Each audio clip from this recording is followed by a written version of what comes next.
What's going on, all you brainiacs out there, and welcome back to another Football Draft Friday. We are more than halfway through the Football Draft Friday videos. Thank you guys so much for sticking with this.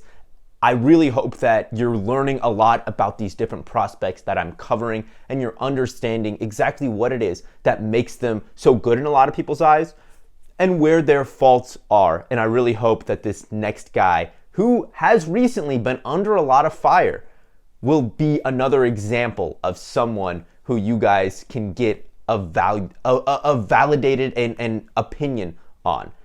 The video today is going to be covering Justin Fields, the quarterback out of Ohio State. And there are a lot of people who do not like Justin Fields all that much. Now, he doesn't typically fall much below number 3 on quarterback rankings. On anybody's draft board, he's either 2 or 3, depending on what you think of Zach Wilson. Most people still have him above Trey Lance.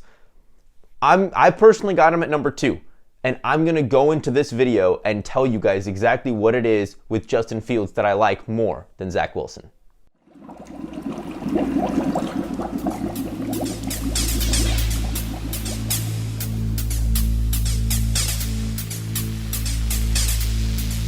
Welcome to The Lab.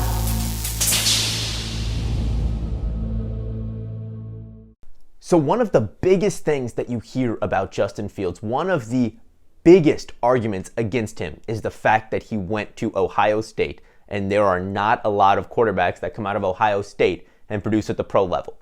I think that argument is stupid, and here's why. That argument was made with the air raid offense. Patrick Mahomes is currently considered by most people to be the best quarterback in the NFL and came from an air raid offense in college. The professional system, the NFL, their offensive schemes are moving more toward college. Offensive coordinators are taking players that they draft and really trying to create game plans that benefit them. You look at guys like Lamar Jackson, super mobile quarterbacks who he didn't even have that much success throwing the ball this year. But his team was still successful because the coach managed to create a game plan that fit his strengths. You look at a guy like Jalen Hurts there in Philadelphia now. He is a very unproven passer, right? But if you create a game plan that allows him to succeed, you will find that your team will find some success, and they in the process will find success. So I really dislike that argument because it's only true until it's not. I'll get into the video here on Justin Fields and other reasons why I think he's so good and why I think that argument is especially stupid when looking at his tape. Getting into the film here for Justin Fields, I personally have Fields as number 2 on my quarterback board. Now, I know there's been a lot of talk of Zach Wilson being there, and there's been a lot of, talk of Justin Fields having a lot of red flags that may keep him from performing in the NFL. I know one that I've heard pretty commonly is just the fact that he went to Ohio State, because Ohio State quarterbacks don't have a lot of success in the NFL. I don't like that. I think at any point, any quarterback from anywhere can be successful in the NFL. Some of the other concerns are his accuracy and all that stuff. But, let's get into the tape and I'll show you exactly why I like Justin Fields so much and why I feel that he's the number 2 guy in the draft, above Zach Wilson, above Trey Lance, above some of those guys, still below Trevor Lawrence. But I do think it is close, and I'll get into why. Starting off here, I'm going to show you some clips of Justin Fields, and then I'm going to show every single one of his interceptions from the regular season and exactly, what went wrong, what happened. He didn't throw a lot of them, but I know but he threw them all at the end of the regular season, and there was a lot of talk, during that time, is Justin Fields really a guy who's going to be successful in the NFL? Starting off, I just want to show, one of the most important skills for an NFL quarterback is to be able to throw outside the numbers. You want to talk about arm strength. Justin Fields has plenty of it. There, he made that throw effortlessly, no problem. Here you'll see it again. He's going to throw it outside the numbers. One of the most popular throws for NFL quarterbacks, and one that's absolutely necessary for all NFL guys to make. Here you're going to see, you staying on the arm strength track. That arm, look at that. Here's part of the reason why Justin Fields is number 2 above Zach Wilson. That arm strength, that's just something that Zach Wilson doesn't have. That ball traveled 60 yards downfield. You look at that, and Zach Wilson, when I watched him, I don't think I watched him throw anything much over 50 yards downfield. So Justin Fields definitely has the better arm, which is part of the reason I have him above Wilson. His ceiling is higher. Here you're going to see just some touch. I mean, on top of that arm strength, Justin Fields has good touch and overall good control of the ball. He can do both. He can float it high when he needs to. He can power it in there when he needs to.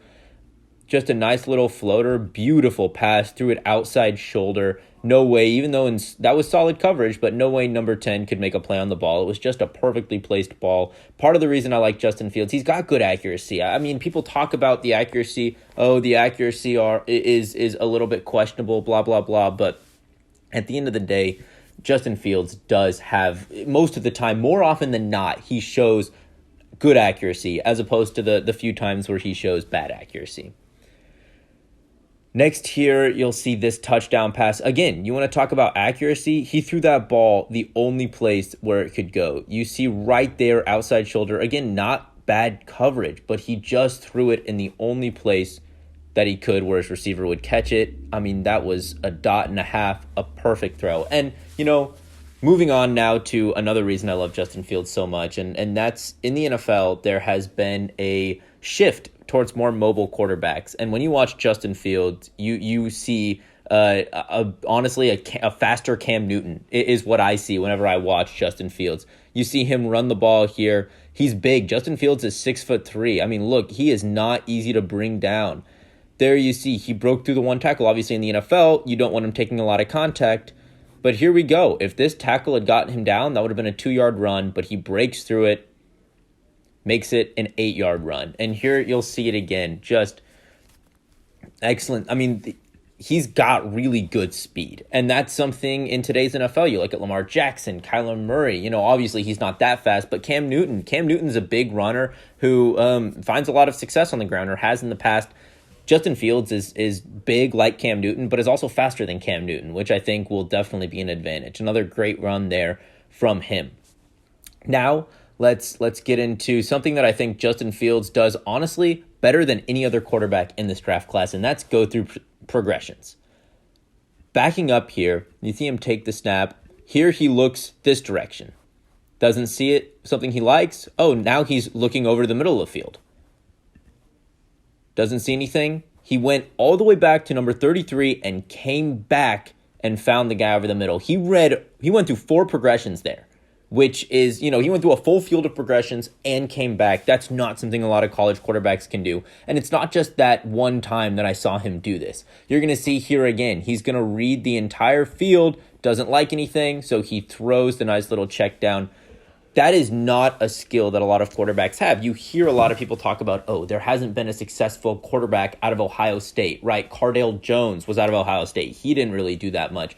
There really aren't a lot of examples of quarterbacks from Ohio State being successful in the NFL. There aren't a lot of examples of quarterbacks out of Ohio State going through progressions like Justin Fields does, which is why I think that's overblown. You talk about system, you talk about guys who were in the air raid offense. It was thought people who played in the air raid offense couldn't transition to the NFL. Patrick Mahomes played in the air raid offense. The NFL is moving towards a more collegiate style of football anyways. So I'm absolutely not concerned about that. And the skills that he shows, to be a pro are, going through progressions is such an important skill for professional athletes, for professional NFL players. And, Justin Fields does it, honestly, I think he does it better than Trevor Lawrence from what I've seen. But on the flip side, he does tend to stay in the pocket too long. You see here, he's in there too long and he gets sacked. That's something you see over and over and over and over again. Here, he's in it too long. The pocket collapses. He manages to escape, and that's where you get the mobility, and the mobility will come into play there. But still, he does stay in the pocket too long. Here, the pocket starts to collapse and just can't get rid of the ball. Now, this is where his first interception is, and this is a horrific decision. But this isn't bad accuracy, right? This is him playing hero ball. And, whatever you want to say about hero ball, what it shows to me is that, it's a quarterback who's a competitor. He wants to win. And, that's something that has to be coached out of you, but it's not something I hate seeing on college tape. Here you see him going down. He tosses that ball up. That ball should not have been thrown, right? It gets picked, but It's definitely not a good decision on Justin Fields' part. Here you see the second interception. That was just a great pick. Nothing he could really do there. If the cornerback's gonna, maybe he underthrew it a little bit, but if the cornerback's gonna come up with it, still not a ton. If the cornerback's gonna come up with a one-handed interception, you clap your hands and you move on. Now to this next pick, you'll see him rolling out here. Just a miscommunication there. I don't know if it was Fields' fault. I don't know if it was the wide receiver's fault. But at the end of the day, it's not like he was inaccurate there. It was just miscommunication, and the receiver kept going up the field. Justin Fields thought he was going to split out wide. So that's not, it's on somebody, but it's not like that really shows his inaccuracy. Now, here, the next interception for his fourth interception, that's just a bad read. That one is on Justin Fields, but still not a horrendous throw. You see him throw the ball. He definitely should have known that safety was there. All right, that's definitely something he should have known. But had the safety not been there, it would have been a perfect ball. But, bad decision on his part. It happens. But at the end of the day, I still don't think he makes more bad decisions than other quarterbacks. Looking at this next pick, see, there's him holding the ball too long and more hero ball that we saw earlier. And, a lot of crazy things happen. That ball should have never been thrown. Absolutely. And the final pick right here is just the same thing. He's falling backwards, throws it in the air. So 3 of those interceptions were because he was trying to play hero ball. He was trying to be the hero. Not something I hate to see on film. Definitely something that needs to be coached out of him, though. You saw, again, I'll draw it back to Patrick Mahomes. Mahomes played a lot of hero ball in college. He's now arguably the best quarterback in the NFL and could potentially be, it's early, but could potentially be the best quarterback of all time. So I think a lot of the issues that people talk about with Justin Fields are overblown. I think he has possibly the highest ceiling in the draft. I think there's an argument to be made for him to have a higher ceiling than Trevor Lawrence, just where the NFL is going and with his mobility. And so Justin Fields is absolutely a guy who I would be happy to take at, even as high as number 2 there for the New York Jets. A guy I think they should heavily look at there at that pick if they don't go and trade for a quarterback or something. So I think Justin Fields is far and away the number 2 option on the board. I like Zach Wilson. I'll get into Zach Wilson later, but Justin Fields, I think his potential is a lot higher than what Zach Wilson's is, and I don't think his floor is all that much lower. So I want to take a minute to address Zach Wilson. Zach Wilson will be the last video that I do. He will be the one that I do right before the draft.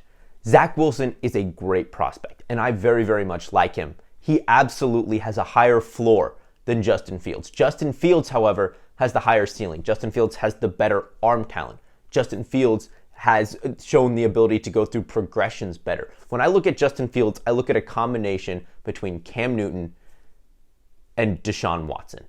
I think he's built more like Cam Newton, but he's faster than Cam Newton. But if you see him in the pocket, he still does a lot of the same stuff that Deshaun Watson does at the pro level. I think he's got a higher ceiling than Zach Wilson, and that's why I have him ranked higher. Though I do think Zach Wilson, when he comes into the NFL, is more pro-ready and will make a more immediate impact on whatever team that drafts him. So now looking at fits and where he could be good in fantasy next year, obviously, if he's going to be good in fantasy, he needs to immediately be the starter. I think the first and very obvious place that we have to look is at number 2 to the New York Jets. Justin Fields will almost certainly not fall out of the top 10. At number 2, the New York Jets, if they want to move on from Sam Darnold, could absolutely go and take a shot at Justin Fields. Now, I don't know if they will. I've heard a lot of buzz about Zach Wilson going to the Jets there at 2, them valuing him higher. But Justin Fields would be a great fit there for the Jets and a guy who, if put in the right offensive system, I could see being productive from day one. Now, of course, you look at concerns with the Jets, right? Their offense around him, not particularly good. That offensive line, though it's getting better, still not a great offensive line. You look at his receiving threats, Brashad Perriman, Jameson Crowder, Denzel Mims. Maybe Mims will be able to develop more in his second year, but Brashad Perriman's not the option. Jameson Crowder was very good last year, but I've heard rumors that he might be a casualty of the salary cap now that the NFL salary cap is quite a bit lower this year due to losses from COVID-19. Jameson Crowder might be gone. That would be very bad for Justin Fields. So if he goes to the Jets, I think he'd definitely be worth taking a shot on as a backup quarterback. But at that point, I don't know if I'd draft him as a starter because I'm not exactly sure how likely it is that he would finish as a QB1 at the end of the season if he doesn't have more help around him. Looking at the rest of the top 10, there are really only 3 spots that I don't think he absolutely goes to. I don't think he goes to Jacksonville at number 1. I think that's Trevor Lawrence. I don't think he goes to Miami at number 3. They've got Tua. And I don't think he goes to Cincinnati at number 5 because they have Burrow. But you look at Atlanta at 4. Matt Ryan is aging, and he did not look fantastic last year. There's been a lot of talk of them taking a quarterback. I could see them taking Fields. Now, obviously, he would be sitting behind Matt Ryan for a year, so would not be fantasy relevant if he went to Atlanta. You got Philadelphia at number 6. They're looking to move Carson Wentz. Maybe they're not super convinced that Jalen Hurts is the answer, and they like Justin Fields. He falls to them, and they take their guy. He would probably be the immediate starter there, so I would like that fit. Even they do have enough receiver talent that I think he could actually have some success in his first year there with Dallas Goedert, Zach Ertz, Jalen Reagor if he takes another step. They still have Deshaun Jackson, though at this point he's old. Alshon Jeffrey, both those guys pretty injury prone, but Travis Fulgham stepped up. Greg Ward Jr. is a decent number 3 wide receiver. They've got plenty of options there. If one of those guys steps up and becomes a true number 1, I could see Justin Fields having some success there in Philadelphia. Continuing to move down the top 10, you've got Detroit at number 7, Carolina at number 8, Denver at number 9. All of those places, Justin Fields would absolutely have a shot to start from day one. He would probably be in quarterback competitions with Jared Goff, Teddy Bridgewater, and Drew Lock going into the season, but he could very well win those quarterback competitions and start. However, even if he does, I'm not sure how much I love the fits in some of those places. Obviously, Detroit, probably not going to be very good, especially if Justin Fields is the starter. So there, I don't know how much I would love his fit. Carolina does have some solid weapons, so I would like that fit more. Denver, too, both of them have solid weapons. I could see scenarios where he finishes as a low-end QB1 in both of those offenses, so he would be worth taking a risk on.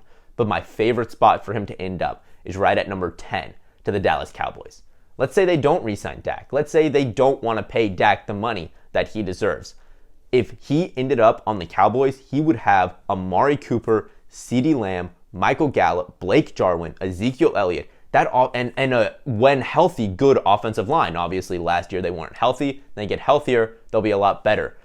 That would be an ideal spot and probably where I think Justin Fields, if he was the day one starter, would find the most success. If he ends up with Dallas, I will be preaching his name to all who can hear. Now, all this being said, I talked about this a lot in my Trevor Lawrence video.